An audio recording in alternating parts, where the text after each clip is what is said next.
दोस्तों UP TGT PGT परीक्षाओं पर अभी फ़िलहाल अंतिम निर्णय नहीं लिया गया है।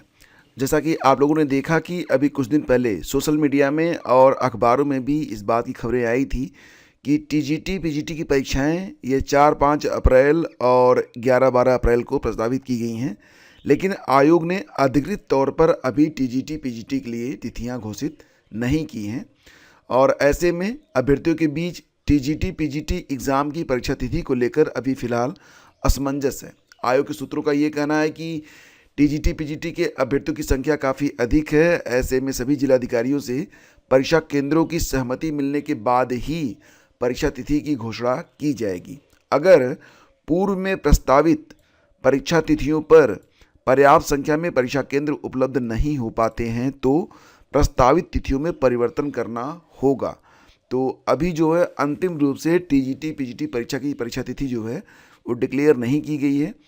यहाँ पर परीक्षा केंद्रों की अभी फ़िलहाल डिमांड की गई है सभी जो डीएम हैं, और जब उन्हें परीक्षा केंद्र पूरी तरह से प्राप्त हो जाएंगे उसके बाद ऑफिशियल नोटिस आपको देखने को मिलेगी। तो अभ्यर्थियों का ये भी कहना है कि परीक्षा की तैयारी के लिए उन्हें कम से कम 3 माह का समय भी चाहिए। तो यहाँ पर अभ्यर्थी ये कह रहे हैं कि जब नोटिस जारी हो उसके बाद 90 दिनों के बाद ही परीक्षा होनी चाहिए। फिलहाल फ्रेंड्स, जैसा कि आप लोग जानते हैं कि असिस्टेंट प्रोफेसर भर्ती की तरह टीजीटी पीजीटी परीक्षा की तिथि भी अधिकृत तौर पर घोषित करने की मांग अभ्यर्थी कर रहे हैं। जैसा कि आप लोग ये भी जानते हैं कि अभी हाल ही में आयोग के द्वारा असिस्टेंट प्रोफेसर के लिए अधिकृत नोटिस जारी कर दी गई है और इसमें यह कहा गया है कि असिस्टेंट प्रोफेसर की परीक्षा 16-17 फरवरी को करवाई जाएगी। तो 16-17 फरवरी को असिस्टेंट प्रोफेसर की परीक्षा करवाई जाएगी, लेकिन आयोग ने टीजीटी पीजीटी 4163 पदों पर भर्ती के लिए परीक्षा तिथि अधिकृत रूप से अभी घोषित नहीं की है। तो आयोग परीक्षा केंद्र निर्धारण की प्रक्रिया पूरी करने में लगा है। केंद्र तय होने के बाद अधिकृत नोटिस आएगी। मतलब फ्रेंड्स, यहाँ पर ये है कि अभी ये जो टेंटेटिव डेट्स हैं ये अभी केवल संभावना व्यक्त की जा रही कि परीक्षा आपकी अप्रैल के पहले और दूसरे सप्ताह में करवाई जाएगी, 4-5 और 11-12 अप्रैल को। अगर परीक्षा केंद्र प्राप्त हो जाते हैं तो अदरवाइज परीक्षा तिथियों में बदलाव भी हो सकता है। तो यही है इस न्यूज़ का सारांश। और देखो फ्रेंड्स, एक खबर है शिक्षा मित्रों के लिए, अच्छी या बुरी आप लोग खुद ही देखिए। मेरे हिसाब से तो ठीक ठाक खबर नहीं है। यहाँ पर खबर ये है कि यूपी के 1.5 लाख शिक्षा मित्रों का मानदेय नहीं बढ़ेगा। तो यहाँ पर मंत्री का जवाब, परमानेंट भी नहीं करेंगे, 20,000 छोड़ चुके हैं नौकरी। तो खबर ये है यहाँ पर कि यूपी के 1.5 लाख शिक्षा मित्रों को फिर से निराश होना पड़ेगा। हाल फिलहाल उनका ना तो मानदेय बढ़ेगा ना ही उनको परमानेंट किया जाएगा। विधानसभा के शीतकालीन सत्र में 17 दिसंबर को सपा विधायक पंकज मलिक ने शिक्षा मित्रों के मानदेय बढ़ाने और उन्हें नियमित करने का सवाल उठाया था। सरकार की ओर से बेसिक शिक्षा राज्य मंत्री स्वतंत्र प्रभार संदीप सिंह ने जवाब दिया कि मानदेय बढ़ाने या नियमित करने का अभी कोई विचार नहीं है। मतलब ना तो अभी मानदेय बढ़ेगा ना ही उन्हें अभी नियमित करने पर कोई विचार किया जा रहा है। तो मानदेय नहीं बढ़ने और अन्य कारणों से अब तक 20,000 शिक्षा मित्र नौकरी छोड़ चुके हैं। 2017 में इनकी संख्या 1,75,000 थी, जो कि अब 1,48,000 है। विधानमंडल के सत्र में कमोबेश दोनों सदनों में शिक्षा मित्रों के मानदेय बढ़ाने और उन्हें नियमित करने का मुद्दा विपक्ष की ओर से उठाया गया है। फिलहाल शिक्षा मित्रों का मानदेय बढ़ाना सिफारिश लागू नहीं। शिक्षा मित्रों को 7 साल से मानदेय बढ़ाने और शिक्षकों की समस्या के समाधान सहित अन्य मांगों पर 2018 में सरकार ने एक कमेटी गठित की थी। तत्कालीन उप मुख्यमंत्री डॉक्टर दिनेश शर्मा की अध्यक्षता में गठित कमेटी को 3 महीने में रिपोर्ट पेश करना था।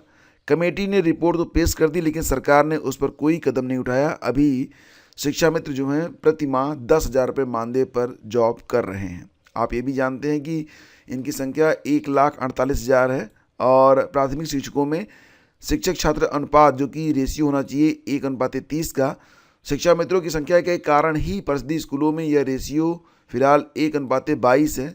शिक्षा मित्रों की संख्या बल के कारण ही शिक्षा मंत्री संदीप सिंह ने कहा कि फिलहाल सहायक टीचर भर्ती की आवश्यकता नहीं है।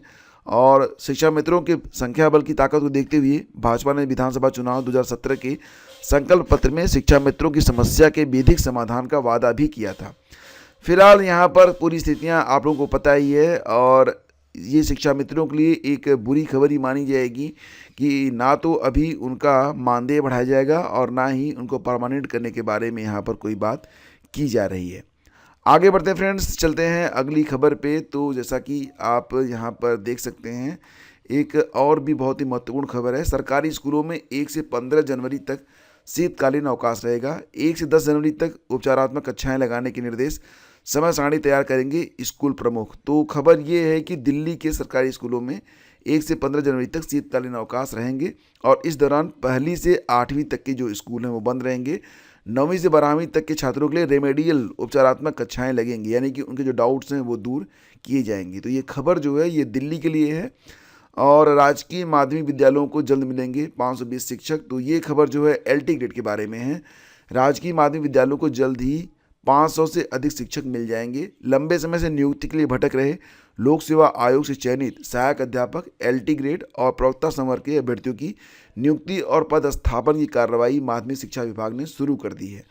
तो यहाँ पर जो वेटिंग लिस्ट वाले हैं अब उनकी नियुक्ति यहाँ पर कर दी जाएगी। और ये भी कहा गया कि आपको पता ही है कि 2018 में LT ग्रेड की परीक्षा हुई थी और प्रवक्ता की परीक्षा, जैसी प्रवक्ता की परीक्षा 2020 में हुई थी।